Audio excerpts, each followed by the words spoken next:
Heap joint રિપ્લેસમેન્ટમાં કયા પ્રકારના સાંધા વાપરવા જોઈએ એ એક ખૂબ જ કોમન પ્રશ્ન છે. દર્દી માટે એ સમજવું ખૂબ જ જરૂરી છે કે મારે કયા પ્રકારનો સાંધો નંખાવવો જોઈએ.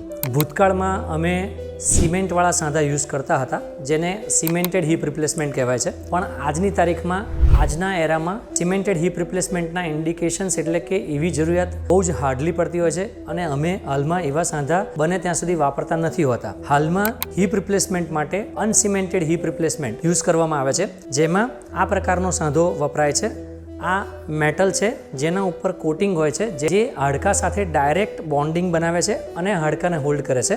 અને આ સોકેટ છે જે એસ્ટેબલમ એટલે કે સોકેટમાં ફિટ થાય છે. તેમાં મેઇનલી બે પ્રકારના સાંધા આવે છે. એક મેટલ ઓન પોલી, જેમાં આ બોલમાં અહીંયા મેટલ યુઝ કરવામાં આવે છે, આ રીતે મેટલ યુઝ થાય છે. અને બીજો આવે છે સિરામિક, જેમાં આ સિરામિક સાંધો યુઝ કરવામાં આવે છે. સિરામિક સાંધામાં બે મેઇન એના એડવાન્ટેજ એ રીતના છે કે સિરામિક સાંધામાં એનું ગ્લાઇડિંગ ખૂબ જ સારું હોય છે, જેથી કરીને મોબિલિટી ખૂબ જ વધારે મળે છે. અને સિરામિક સાંધાની ડ્યુરેબિલિટી એટલે કે સાંધો કેટલા વર્ષ ચાલે એ સિરામિક જોઈન્ટની મેટલ જોઈન્ટ કરતાં વધારે હોય છે.